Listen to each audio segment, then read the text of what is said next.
Hello everyone. Welcome again to online session of Manulaw classes. I'm Dr. Dinesh Kumar, and in today's session I will discuss with you current legal GK of the month of July 2024. So in this session I will discuss with you all the important topics relating to legal GK. So first our topic is Uttar Pradesh prohibition of unlawful conversion of religious bill 2024.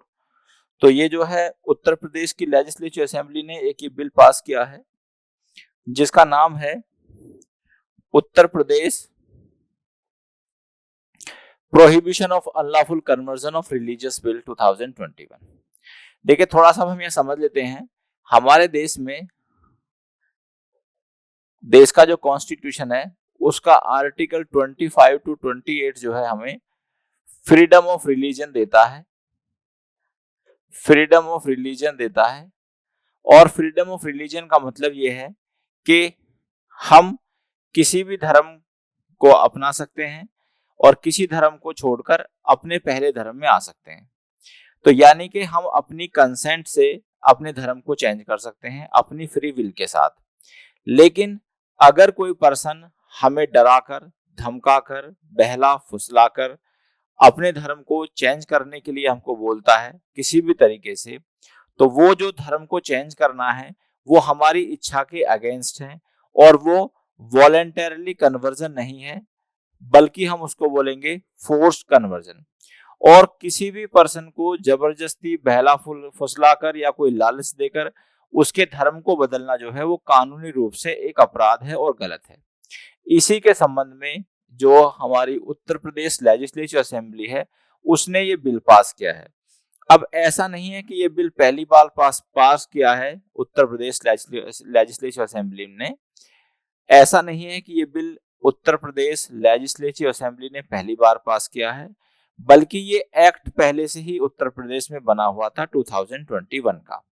लेकिन अब इस act को और ज्यादा क्या बनाया गया है, और ज्यादा इंपॉर्टेंट बनाया गया है। इसमें कुछ प्रोविजंस थोड़े और डाले हैं जो कि थोड़े ड्रैकोनियन है नेचर में। तो अब हम उनको समझते हैं। तो देखिए ये जो कानून है इससे पहले उत्तर प्रदेश में चल रहा था the Uttar Pradesh prohibition of unlawful conversion of religious act 2021। लेकिन इसकी क्रिटिसिज्म क्या थी? It was criticized for being unclear and not adequately protecting the vulnerable group। तो वो अब इस बिल की आवश्यकता क्यों पड़ी?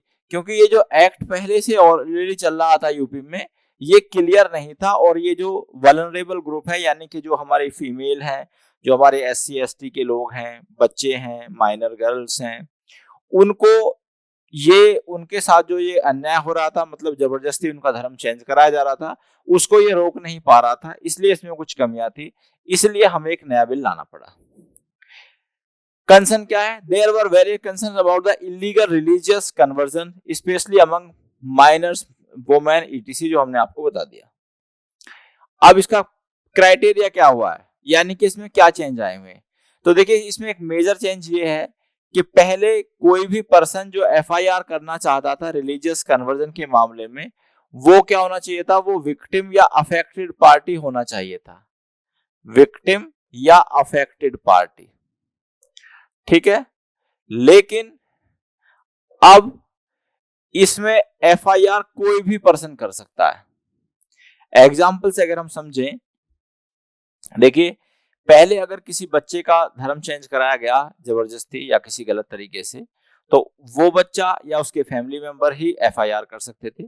लेकिन अब अगर किसी बच्चे का धर्म चेंज कराया गया या किसी पर्सन का धर्म चेंज कराया गया, तो उसके संबंध में FIR कोई भी पर्सन कर सकता है। सपोज मैं भी कर सकता हूं कि मुझे लगा कि उस पर्सन का जो धर्म है वो गलत तरीके से चेंज कराया गया। सेकेंड पॉइंट ये है स्ट्रिंजेंट बेल कंडीशंस। अब ये सारे जो ऑफेंसेस हैं वो नॉन बेलेबल होंगे।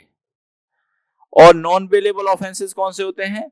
जिसमें कोई भी अपराधी bail as a matter of right नहीं ले सकता, बल्कि बेल जो डिपेंड करेगी वो कोर्ट के डिस्क्रिप्शन पर डिपेंड करेगी कि क्या उस पर्सन को बेल देनी है या नहीं देनी है। अब क्या होता था, इसमें एक प्रोविजन और ऐड कर दिया है कि सबसे पहले तो बर्डन ऑफ प्रूफ उस पर्सन पर है जिसने की धर्म चेंज कराया है, इनोसेंट है या उसने गलत तरीके से धर्म को चेंज नहीं कराया। तो पहली बात, बर्डन ऑफ प्रूफ उस पर्सन पे है। दूसरा पर्सन ये है कि कोर्ट बेल ग्रांट करने से पहले पब्लिक प्रोसिक्यूटर को एक अपॉर्चुनिटी देगा, और पब्लिक प्रोसिक्यूटर चाहे तो उसकी बेल एप्लीकेशन को अपोज कर सकता है। यानी कि यहाँ पर जो बेल से संबंधित प्रोविजंस हैं उनको और ज्यादा स्ट्रिंजेंट बना दिया गया है। थर्ड है इंक्रीज पनिशमेंट। अब इसकी जो पेनल्टी है वो लाइफ इंप्रिजनमेंट तक कर दी है, या इंप्रिजनमेंट जो है लाइफ इंप्रिजनमेंट तक हो सकता है। यानी कि अब पहले इंप्रिजनमेंट इतना नहीं था, लेकिन अब जो इंप्रिजनमेंट है वो लाइफ इंप्रिजनमेंट हो जाएगा। ठीक है, तो इसका मेन पर्पज ये है कि ताकि ये कानून अच्छे रहें।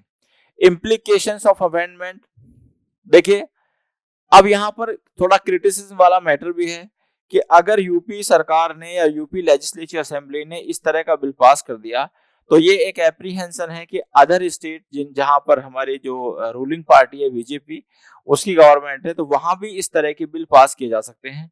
अब कुछ लोग जो हैं इसकी क्रिटिसिज्म भी कर सकते हैं कि ये देश की यूनिटी और इंटीग्रिटी के अगेंस्ट है या फ्रीडम ऑफ रिलीजन का वायलेशन है। इंपॉर्टेंट प्रोविजंस इसमें वो है जिसमें एफआईआर कोई भी कर सकता है। दूसरा है कि पब्लिक प्रोसिक्यूटर को भी राइट दिया जाएगा कि वो अपराधी की बेल का अपोजिशन कर सके या अपोज कर सके। दूसरा हमारा टॉपिक है what is the south Africa's new law on climate change. अब देखिए साउथ अफ्रीका ने क्या किया है कि एक अपना नया कानून बनाया है क्लाइमेट चेंज को रोकने के लिए। अब साउथ अफ्रीका को ऐसे कानून की आवश्यकता क्यों पड़ी, हम ये समझते हैं। देखिए साउथ अफ्रीका में कोयला बहुत ज्यादा है, और जो उसकी एनर्जी की रिक्वायरमेंट है यानी कि बिजली बनाने की रिक्वायरमेंट है वो मोस्टली कोयला से ही पूरी होती है। और जब कोयला बर्न होता है तो वो बहुत ज्यादा ग्रीन हाउस गैसेज एमिट करता है, और जिससे क्या होता है कि क्लाइमेट अफेक्ट होती है। तो अपनी इस बात को या अपने क्लाइमेट को प्रॉपर करने के लिए या ग्रीन हाउस गैसेस के एमिशन को रोकने के लिए ये स्टेप लिया गया है साउथ अफ्रीका के द्वारा। नाउ अब इसमें साउथ अफ्रीका ने कुछ अपने टारगेट्स लगाए हैं। 2022 एमिशन साउथ अफ्रीका ने 405 मिलियन टन CO2 एमिट किया, slightly less than the previous years.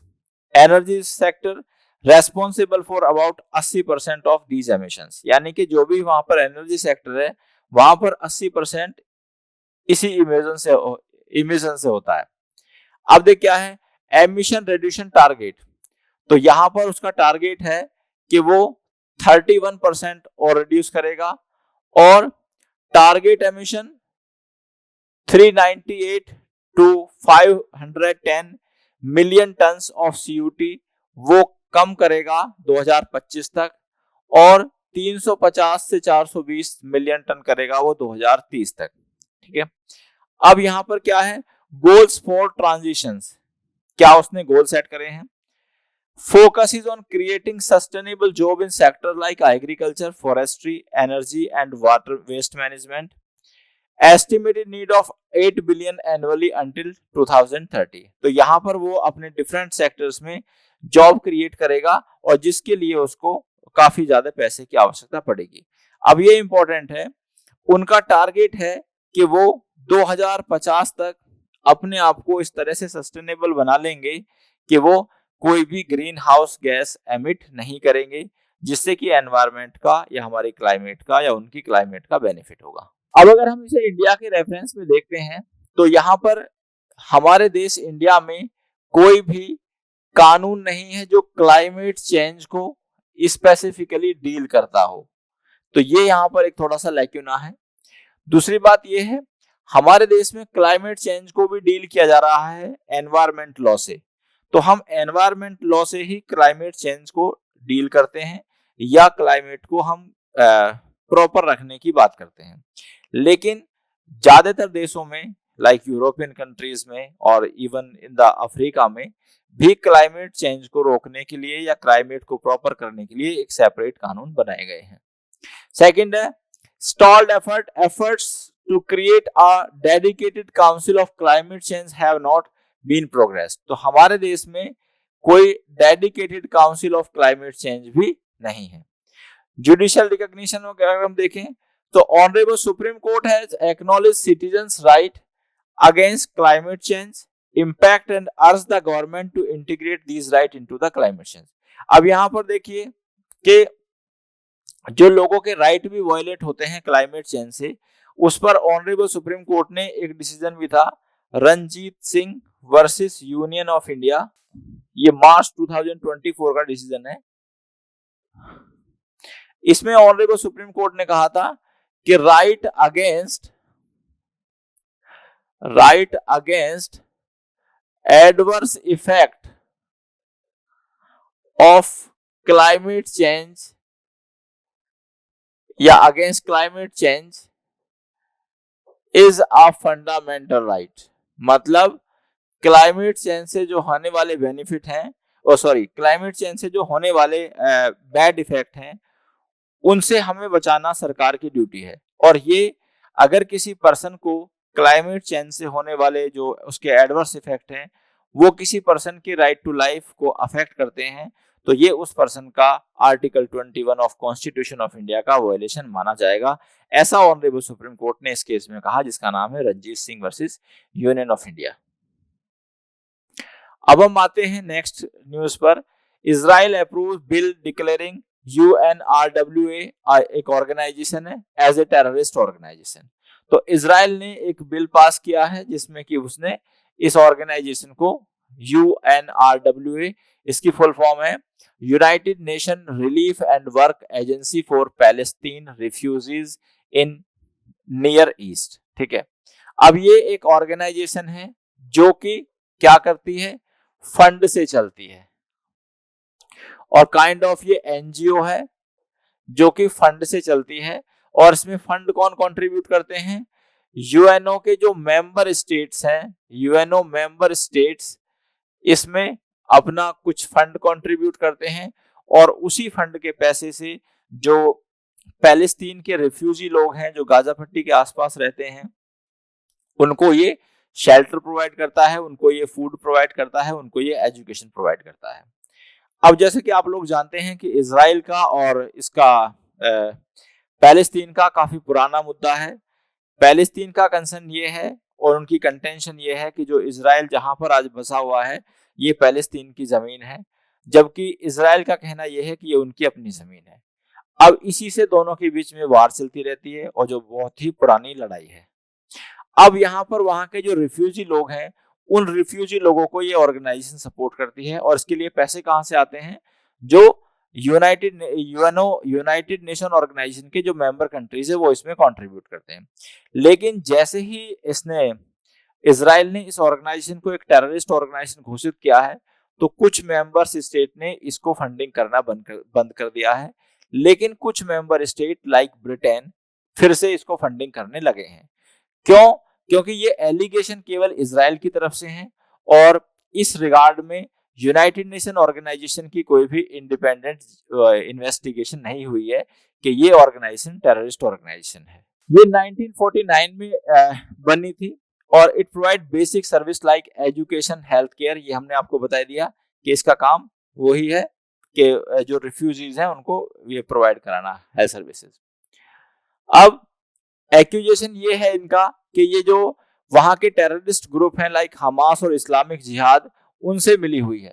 तो इजराइल का कहना है कि ये ऑर्गेनाइजेशन वहां के टेररिस्ट ग्रुप हमास और इस्लामिक जिहाद से मिली हुई है, इसलिए ये हमने इसको टेररिस्ट ऑर्गेनाइजेशन डिक्लेयर किया है। Now we come to next law.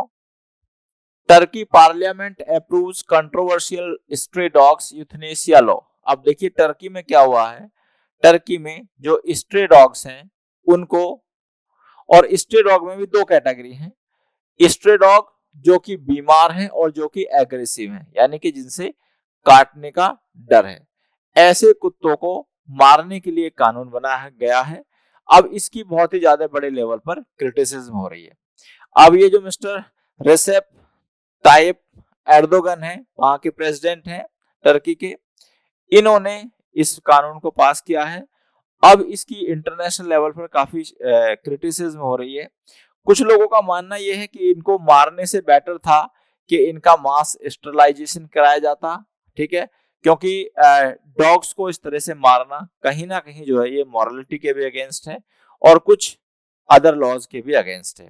तो कुछ लोग ये मानते हैं कि इससे बेहतर था कि उनको मेडिसिन प्रोवाइड कराई जाती, उनको ना मारा जाता। लेकिन इनका कंसर्न ये है कि जो पॉपुलेशन है डॉग्स की, स्ट्रे डॉग्स की पॉपुलेशन वो बहुत ज्यादा हो गई है, जिसकी वजह से वो लोगों को काटते भी हैं और लोगों को रेबीज होने का खतरा भी होता है। तो इसलिए ये ऐसे डॉग्स को मार रहे हैं जहां पर कि ये ऐसे डॉग्स को मार रहे हैं जो कि एग्रेसिव हैं, यानी कि जिनसे काटने का डर होता है, और जिनसे जो बहुत ज्यादा बीमार हैं या जिनके सही होने की संभावनाएं थोड़ा सा कम है।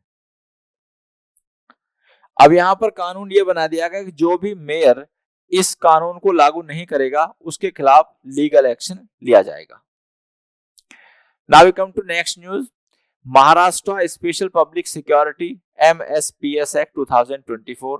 तो महाराष्ट्र लेजिस्लेचर असेंबली ने ये एक कानून पास किया है, और ये कानून क्या है, इस कानून का मेन पर्पज ये है कि जो अर्बन एरिया में नक्सलाइट संबंधित एक्टिविटीज हैं, यानी कि जो मॉइस्ट फोर्सों को सपोर्ट करते हैं, ऐसे लोगों को रोकने के लिए कानून बनाया गया है। ये कानून सिमिलर है unlawful activities prevention act UAPA के तरह का ही कानून है, लेकिन जो UAPA है ये पार्लियामेंट के द्वारा बनाया गया कानून है, और ये जो कानून है ये महाराष्ट्र लेजिस्लेटिव असेंबली के द्वारा बनाया गया कानून है। ठीक है, अब यहाँ पर एक दूसरा डिफरेंस ये है कि difference monitoring method it include an advisory board confirm illegal group instead of UAPA tribunal system.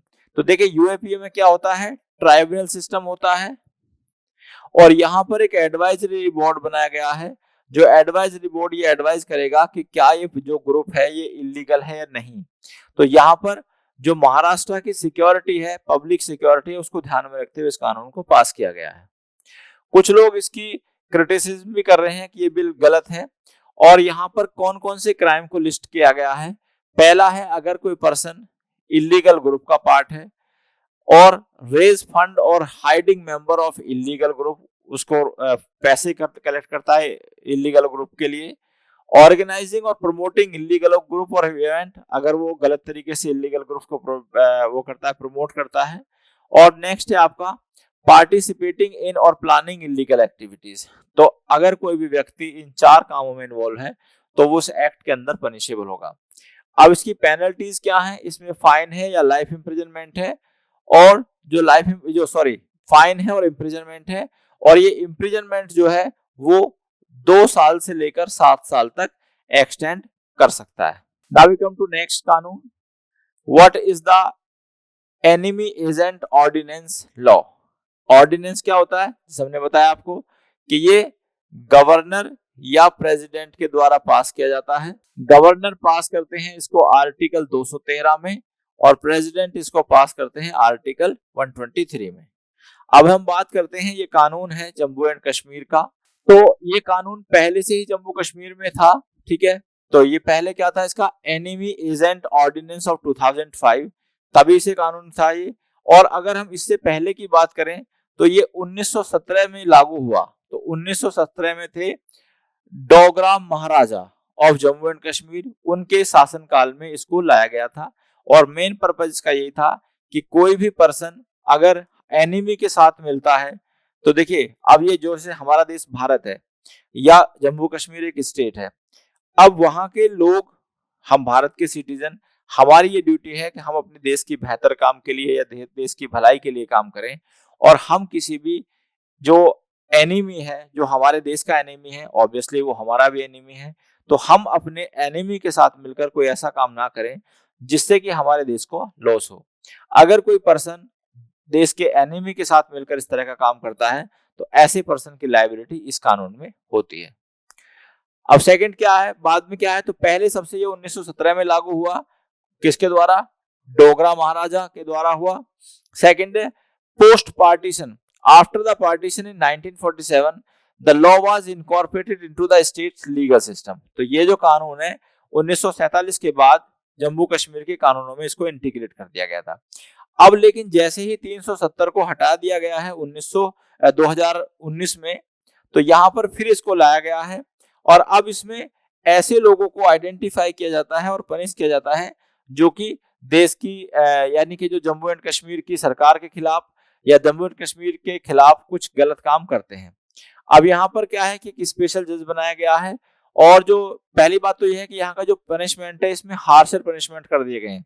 तो हार्श पनिशमेंट कैसे है? The law imposes severe penalties on those accused of acting as enemy agent, यानी कि उन पर बहुत ज्यादा penalty लगती है जो कि एनिमी एजेंट का हेल्प करते हैं या उसकी हेल्प करते हैं। सेकंड है स्पेशल जज।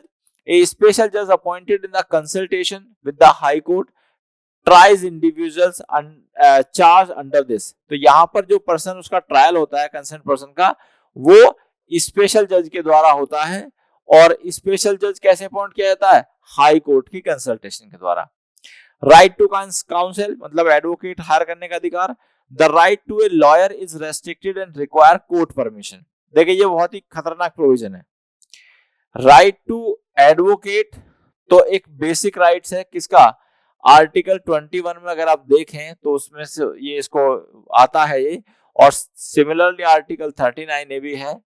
तो लेकिन ये कहता है कि राइट टू एडवोकेट का भी जो राइट है ये रेस्ट्रिक्टेड है, और अगर कोर्ट परमिशन देता है ऐसे पर्सन को एडवोकेट देने की, तभी वो पर्सन एडवोकेट को ले पाएगा, otherwise he won't be entitled to take the services of the advocate. Next है आपका the ordinance prohibits appeal against the special जज डिसीजन। तो यहाँ पर जो भी डिसीजन स्पेशल जज के द्वारा दिया जाएगा वो फाइनल होगा, और स्पेशल जज के डिसीजन के खिलाफ अपील भी अलाउड नहीं होगी। अब अगर किसी को ये लगता है कि ये कानून गलत है, तो ऐसा नहीं है कि इसको लीगली चैलेंज किया जा सकता है before honourable supreme court and high court. तो ऑनरेबल सुप्रीम कोर्ट और हाई कोर्ट में इसको चैलेंज किया जा सकता है। इसमें कुछ प्रोमिनेंट केसेस हैं। तो इसका एक केस है मकबूल भट्ट, ठीक है, a member of Jammu and Kashmir liberation front who was executed in 1988। तो जिसको 1988 में फांसी दी गई थी। तो मकबूल भट्ट को जो फांसी है वो इसी कानून के अंदर दी गई थी। So dear students, I have discussed all the important or legal news of the month of July 2024. I will come again with more such news. Till then, thank you very much. Goodbye.